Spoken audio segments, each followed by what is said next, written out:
and as of today, I will be hosting at this event's MC. Please stay seated and refrain from talking aloud while attending this forum, and turn your phones to silent mode to avoid disturbance throughout the event. If by any case you must leave this room before the end of the forum, please exit quietly through our back entrance where staff will be waiting to escort you. Before we begin, I would like to take a moment to express our gratitude to someone who has been a crucial part of our journey, guiding us with his devoted support and expertise along the way.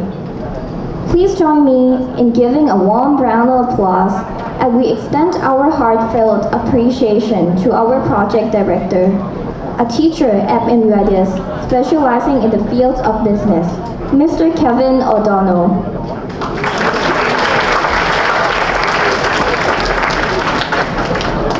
His dedication, guidance, and wearable insights have been a key factor in shaping our project's success. The event also couldn't occur without the wearable support from the Social Science Department. Please join me for another round of applause.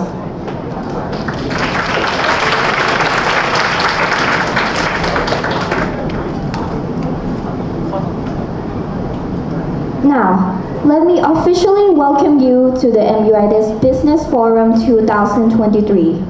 As some of you may not know, this is a student-organized event, making it a shining example of student empowerment. This event showcases empowerment through the collective teamwork of our staff, through the capability of developing, organizing, and bringing to life an event that reflects our MUIDS students' creativity and determination. It is my pleasure to introduce the driving forces behind this forum, who pour their hearts and souls into making this event reality. Allow me to introduce our project directors, Peter, Jackie, and Puff, our very own grade 12 student of MUIDS.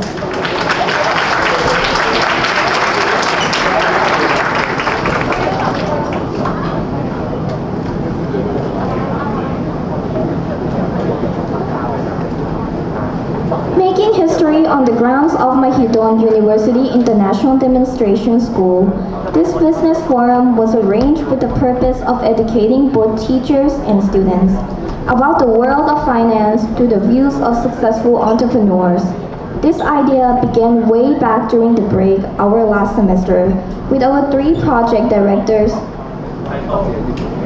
having been inspired through various outlets in the world of business.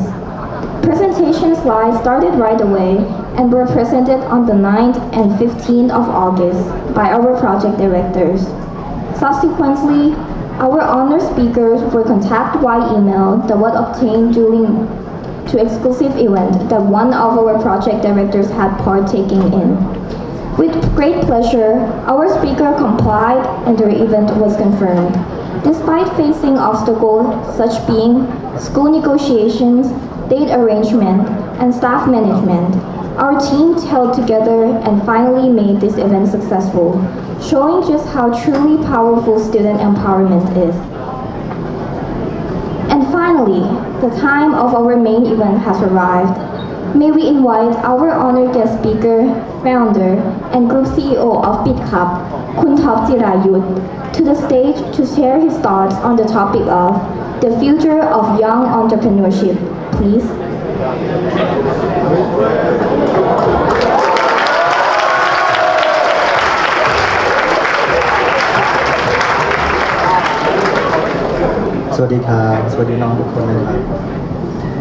First of all, thank you so much for inviting me here today. It's a pleasure. And this initiative, I would love to say that it is a good opportunity for you to learn different perspectives from entrepreneurs outside of the classroom. Today I have about 40 minutes to talk about the future, to not only inspire the new generation of leaders, but also to share with you where the biggest opportunities are by the time you guys graduate. Let me introduce myself. My name is Topp. How many of you have heard of my company before, Photoclub? Most of you. Great, perfect. Okay, so no need to make a big introduction, but okay, let's start. In the past 2 years, I have been very fortunate to attend many of the world-class events, and I think the biggest events that I've attended were the two Winter Davos. Each year, 3,000 leaders worldwide meet once per year every January, and we would discuss the future direction of where the world is heading. There are only 11 leaders from Thailand that gets to attend this event. For example, we have a leader from CP, Kun Supakit Supachai, the owner of CP Group, which is the largest company here in Thailand. We also have Kun Dong, CEO of PTT, the largest company. We have Kun Rungrod, CEO of SCG. Kun Tony, the owner of Bangkok Bank. And Photoclub was one of the 7 leaders. And do you know, out of the 3,000 leaders that meet once per year, they control more than half of the market cap of all the companies listed globally. In other words, they have a huge impact on determining where the world is heading. And today I would like to share with you key insights about our region in particular. The first very important number or insights is that after 2024, which is after the end of next year, our region would be entering our golden era. We will be receiving, an unprecedented amount of investment coming into our region, more than any of our parents' generation or any one of you could imagine. So I am very jealous of your generation. There are huge, tremendous amount of opportunities that would be coming to our part of the world. Second, there are 2 key trends. And if you guys don't remember anything about today's talk, please remember 3 important keywords. And these 3 keywords would be describing where the world is heading and where the biggest opportunities are. The first word is digital. The second keyword is green. Right? Green transition, energy transition, climate technology. And the third word is revolution. Digital, green, revolution. This is going to be the new S-curve. And this is where the world is heading. Last month, I came back from summer Davos in Tianjin in China. Li Xian, which is the Prime Minister of China, he gave an opening remark. He said that now, today, 44% of the Chinese GDP comes from digital economy. Almost half of this world's second largest economy, right, comes from digital economy. And CEO of Foxconn. Do you guys know Foxconn? The company that makes an iPhone. He said, digital economy would be larger than anything combined going forward. It won't stop at 44%.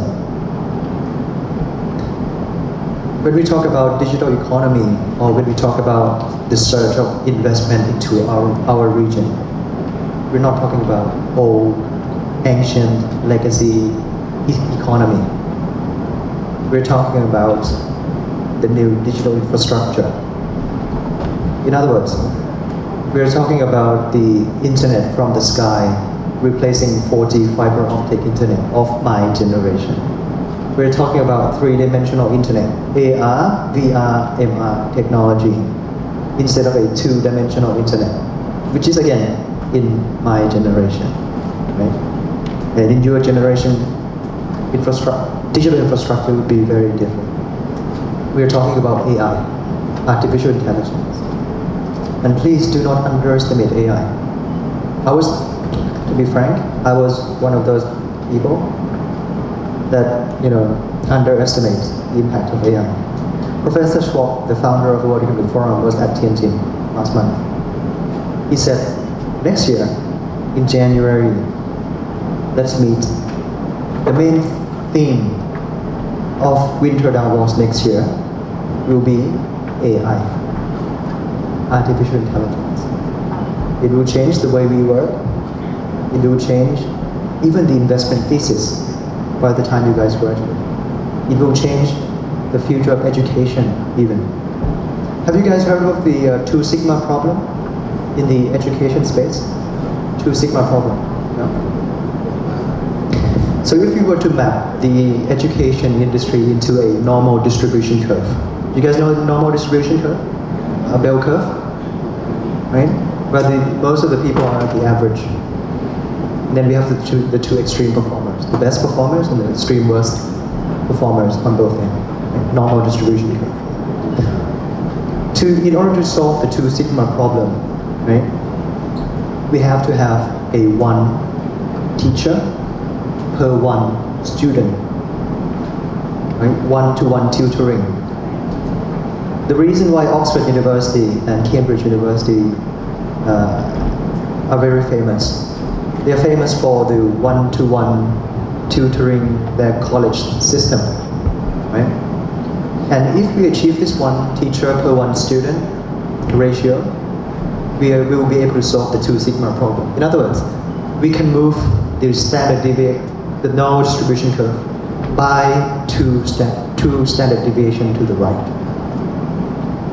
In other words, we can turn a below average student to be an above average student.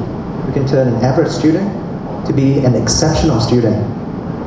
But obviously in the real world, apart from Oxford and Cambridge, nobody has enough resources to provide 1 teacher per 1 student, right? In reality. Usually it's 1 to 500 maybe, teacher per 1 to 500 student. But the arrival of AI. Do you guys know Khan Academy or Coursera? Yeah? Now Khan Academy is launching Khan Mingo, which is an AI chatbot. Going forward, every one of you would have a personal tutor, which is an AI chatbot. You will learn at your own pace. You will learn at your own time, with different backgrounds required, based on different students from all walks of life. In order to move the distribution curve by the 2 standard deviation to the right. At the same time, we would be able to produce better teachers with AI, because the teachers would be having the best teaching assistant, the best AI teaching assistant. AI would be preparing teaching materials in advance. AI would even be teaching the teachers the best teaching techniques going forward. So even the future of education is changing with the new digital infrastructure coming out. I am in a Future of Education forum, and there are a few interesting numbers, and I think you all should know this too. Right? World Economic Forum said that in the next 5 years, 40% of our current capabilities or skill sets will become obsolete, including myself, right, in the next 5 years. Half of our current skill sets or capabilities would be redundant, would become obsolete in only the next 5 years. And they agreed on the new skill taxonomy. What are the skills required going forward? With the upcoming fourth industrial revolution, technology or infrastructure, automating or democratizing technical abilities. They said that the skills needed going forward would most likely be soft skills, human skills like communication skills, team working skills, leadership skills, public speaking skills, negotiation skills. And most of the technical abilities or hard skills would be automated by AI, artificial intelligence. So we urgently need AI training. Right? This is another breakthrough that you'll be, encountering in the next few years. And right now, the World Economic Forum is creating what we call an education accelerator to help most of the people. They said that in the next 10 years, 1/3 of the world's population would have to go back to school. Not just you guys, including myself, because half of our current skill sets will become obsolete in a fast-changing world. So everybody would be learning from what we call an open education platform, or Khan Academy, Coursera, with Khan Mingo as a personal AI tutor going forward. Learn at their own time, at their own pace, with different backgrounds needed. Right? And we have only touched upon AI, right? Under the subset of what we call digital revolution, which is the biggest opportunity, one of the biggest opportunities going forward. We haven't touched upon internet from the sky replacing 4G fiber optic. We haven't touched upon blockchain, digital currency. We haven't touched upon IoT, Internet of Things, where devices would all be very smart and connected to the internet. Soon, 26 billion devices would be connected to the internet.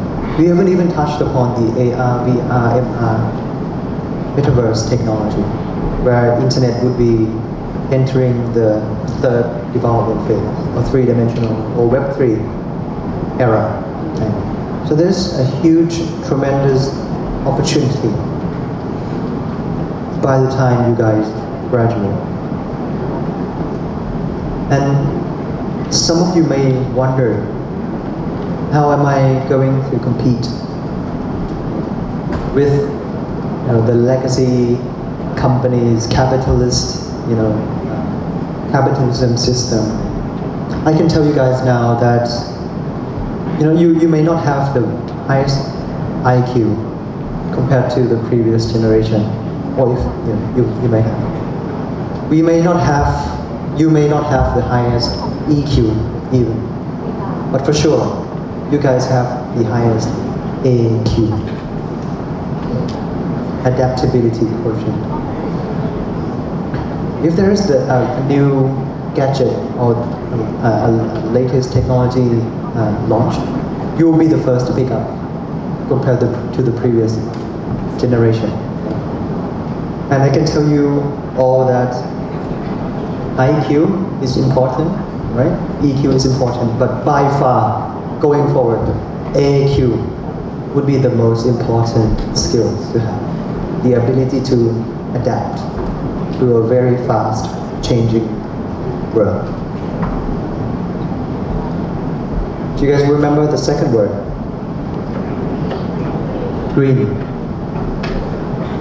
One of the most often asked questions to me is, if there is no big cup today, what would I do? And the answer is, I would start a climate tech company. Okay.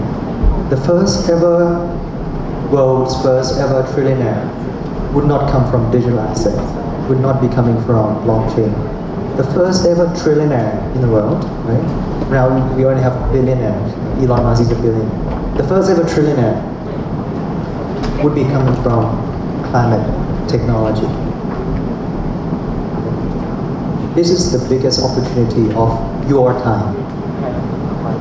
Do you know I also entered the Hong Kong Stock Exchange session at Davos, summer Davos. Hong Kong Stock Exchange said that in January next year, they would be launching a new report, emission report. They would not only be looking at the shareholders report or the CSR report, they would be seeing if the company listed in their stock exchange is healthy for the world or is polluting the world or not. But this is only phase 1. When we get to phase 3, right? They would be looking at the upstream, downstream, B2B business partners of the companies listed in the Hong Kong Stock Exchange to see if their related business partners are polluting the world or not. There will be sanction coming up. BlackRock, the largest institutional fund, already announced that by 2030, 7 years from now, they would no longer be able to hold shares or equity of the companies that are still polluting the world, of companies that are still not reaching net zero. Do you notice that recently I started to wear this pin? Does anyone of you know what this pin is? No? It all started from Bill Gates. He started to wear this SDG pin. There are 17 colors, and there are 17 SDG goals, Sustainable Development Goals. And recently, Jirayut CP is wearing this pin. And Lathamontri, Minister of Natural Resource, Topp is also wearing this pin. Last year, there were barely any leaders wearing this pin. Like this year, January, there were so many leaders that were wearing this in a global stage now. It shows that the world is really heading towards a green supply chain. They started to talk about diversity, inclusion, digital infrastructure, clean water, net zero. These are the 17 colors with 17 global issues. And do you know, during COVID, where there were no shops being opened, empty roads, empty street, empty airport, right? We were still polluting 50 billion tons of greenhouse gas emission per year. In normal times, we are polluting 52 billion tons per year, by the way, of greenhouse gas emission. You guys have to remember just two numbers, 52 and 0. Right? Every year, we emit 52 billion tons per year. During COVID, we emitted 50 billion tons. We only saved 2 billion. So it is clear that by reducing consumption, we're not going to be able to solve the climate change issue. And guys, we don't have planet B. We only have planet A. Right? We have to get from 52 to 0. It's not optional. It's mandatory. Unless you guys want to go with Elon to Mars. Right? We don't have planet B. We only have planet A. And you guys know what? The bigger the issue, the bigger the opportunity.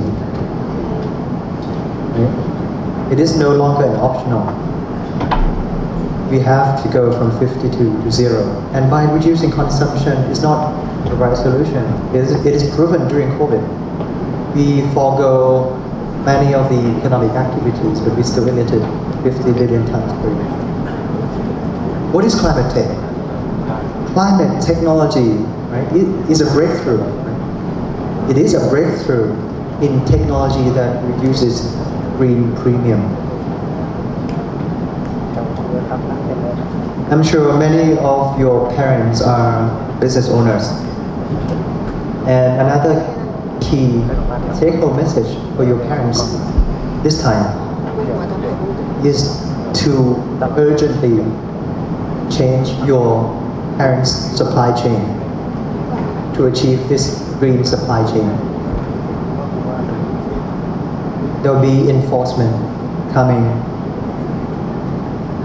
from many degrees of pressure. There will be first degree, second degree pressure, third degree pressure. Starting from, for example, banks, financial institutions, they will no longer be able to provide loans to companies that are still polluting or destroying the world. They can only be providing green loan going forward. Institutional investors, they will no longer be able to hold shares or invest in companies that are still not healthy for the world. Even economic sanction, imports, exports, there will be even higher tariffs barriers for products that are not green. And if I could advise, by the way, another second most frequently asked question to me, and this comes from parents this time, is how do I get my kid to be like you? What should my children be studying at university?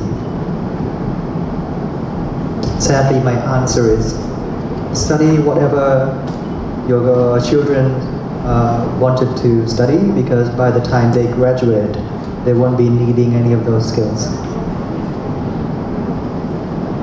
or needing any of those knowledges, because things are becoming obsolete very quickly. 44% of our current skill set will become obsolete in the next 5 years.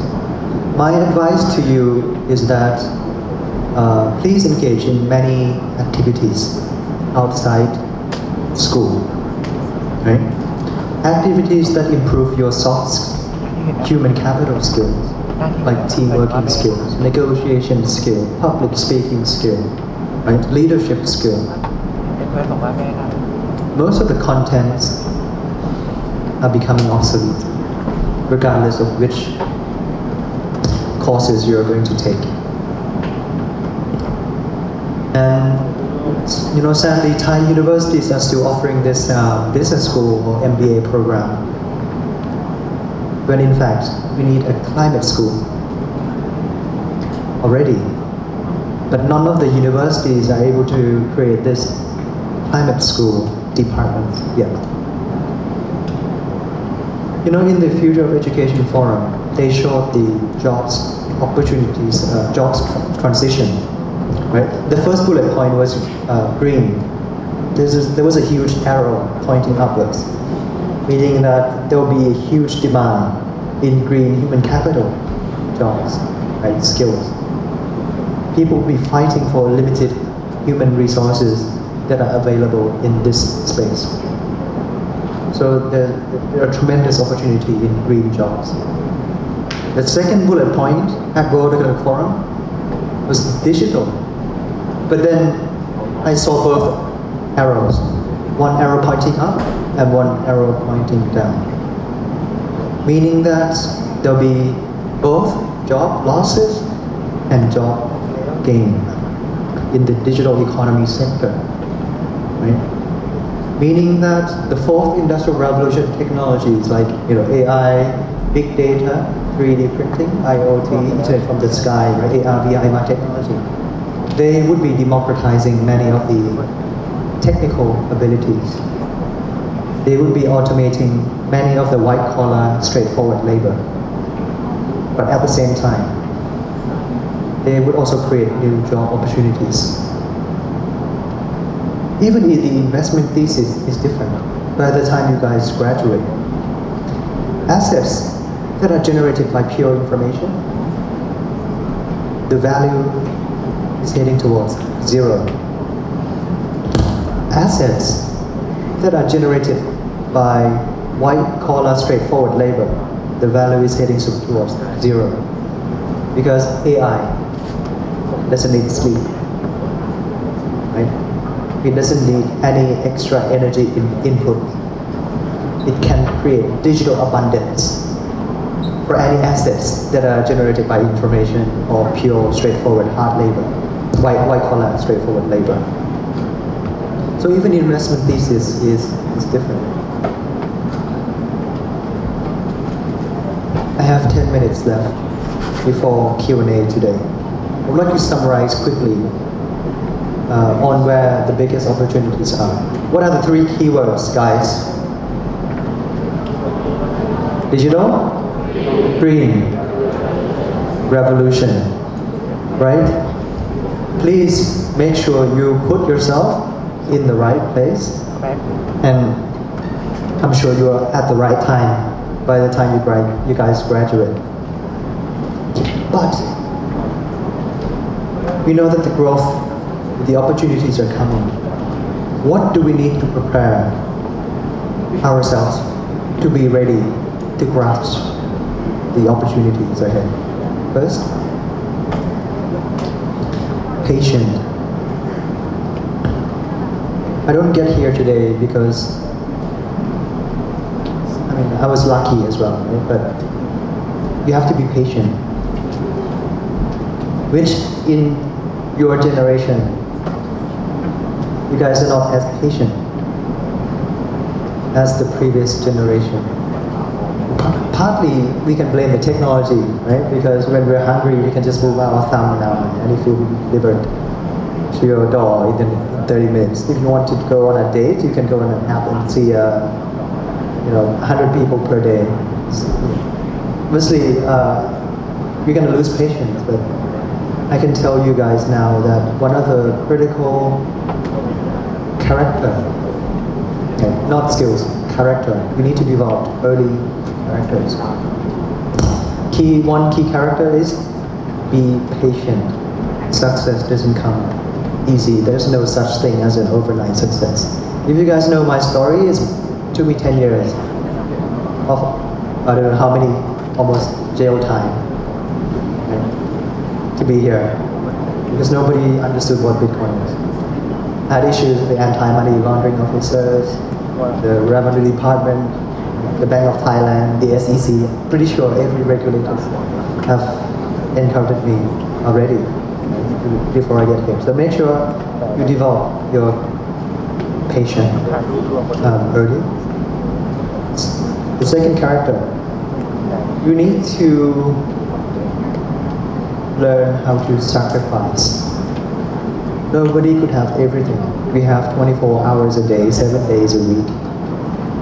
You have to learn to sacrifice something in order to achieve something bigger. And I think this is the third most important character. If you guys want to be an entrepreneur, do one thing that scares you every day. Push your comfort zone. Because do you know what CEO stands for? Chief Everything Officer.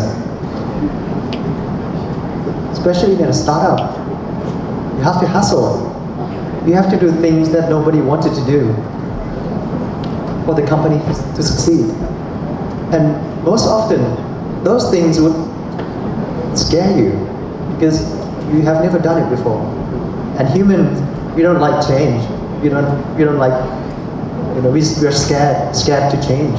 And to make sure you're prepared for an entrepreneurial journey, make sure you're pushing your comfort zone every day.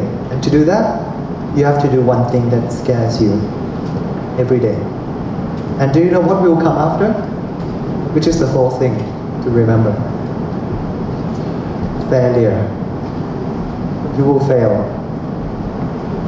I am still failing every day, but obviously the media doesn't tell you the truth. Right? The media only show the good side. But we are human, we make mistakes, especially when this is our first time doing something. We are going to fail. This is normal. So make sure that you get used to failing, but don't give up. Right? Because you're doing something that is outside your comfort zone. You will find it difficult. You will find it hard for sure. But once you do it a few times, you'll become a better person. You'll be a more capable person. Once you have the will to push your comfort zone.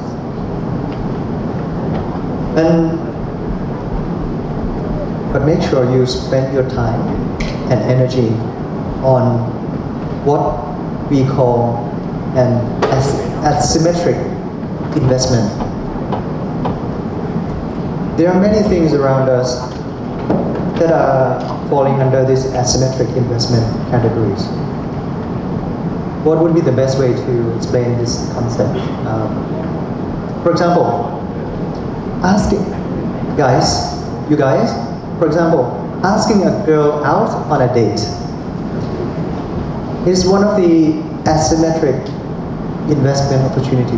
What do I mean by asymmetric? If a girl say no, what's the worst that could happen?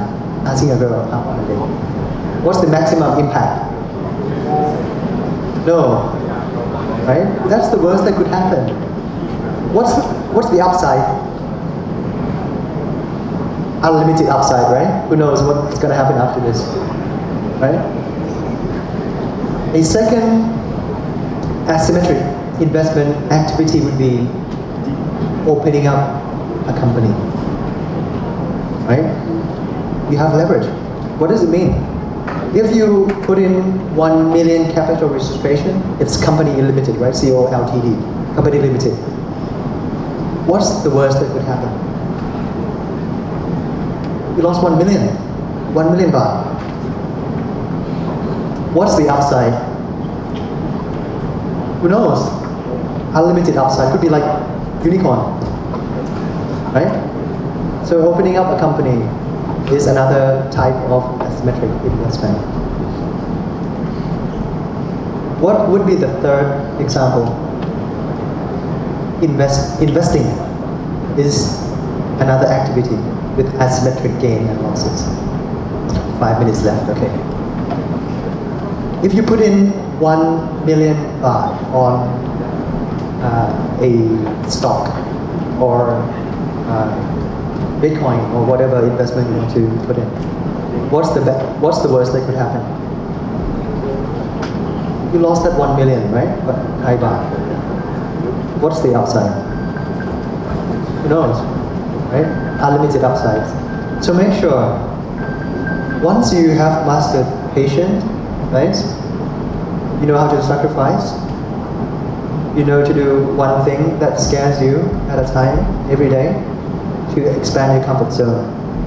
You're not scared of failing. Make sure you put your effort, energy, and time on asymmetric investment activities. I hope you enjoyed today's talk. Thank you.